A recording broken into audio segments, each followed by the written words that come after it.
একজন তো প্রমোশন পাইতে পাইতে সচিব হয়ে গেছে। সচিব হওয়ার জন্য এখন আর বিসিএস কোয়ালিফাই করা লাগবে না।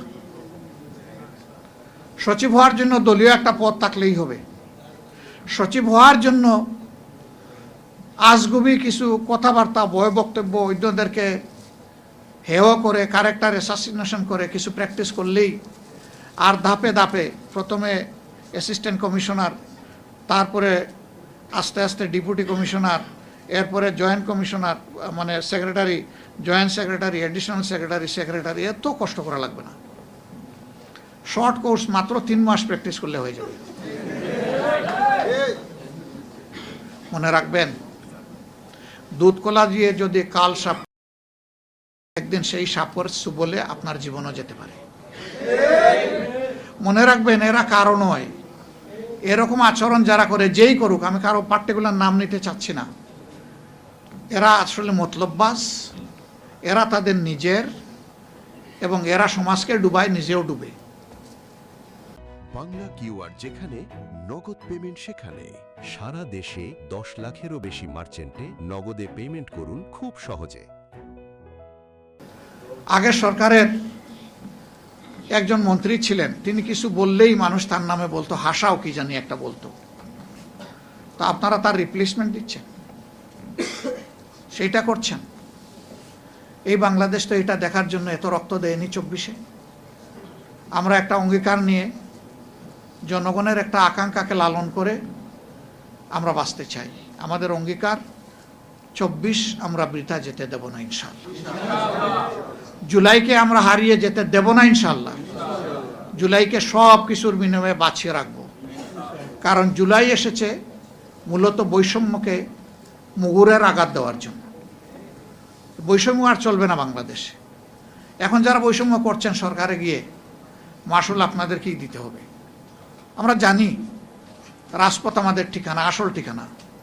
সেই রাজপথে নামলে অনেক কিছু হতে পারে। হ্যাঁ, হতে পারে, ফাঁসির তক্তায় দাঁড়ানো লাগতে পারে। নাসিরুদ্দিন পাটোয়ারি বলেছে, হয় জেলে আর না হয় কবরে। আমি বলবো না, আগের সরকারও আরেকটা জায়গা তৈরি করেছিল, সেটা আয়নাগরে।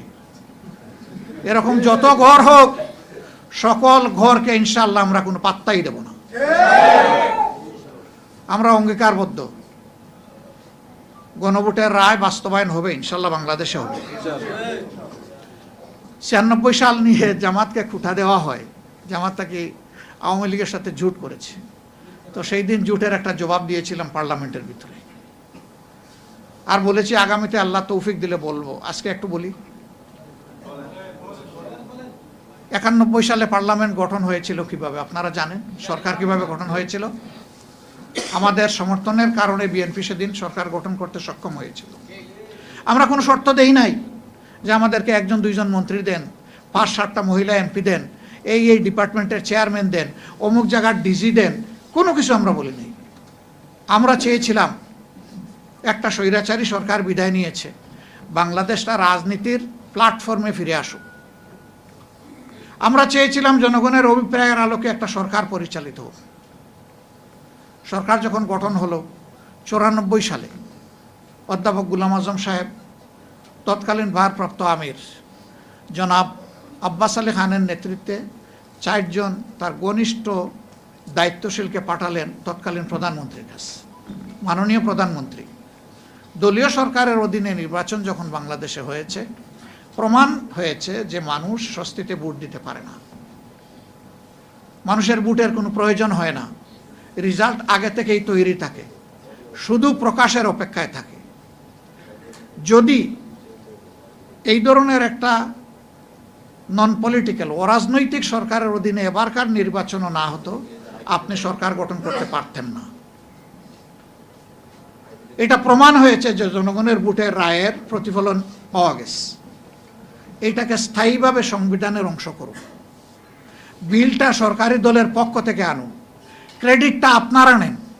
এটার বিরোধিতা করে কেউ পার পাবে না এবং সংসদে কেউ বিরোধিতা করবে না।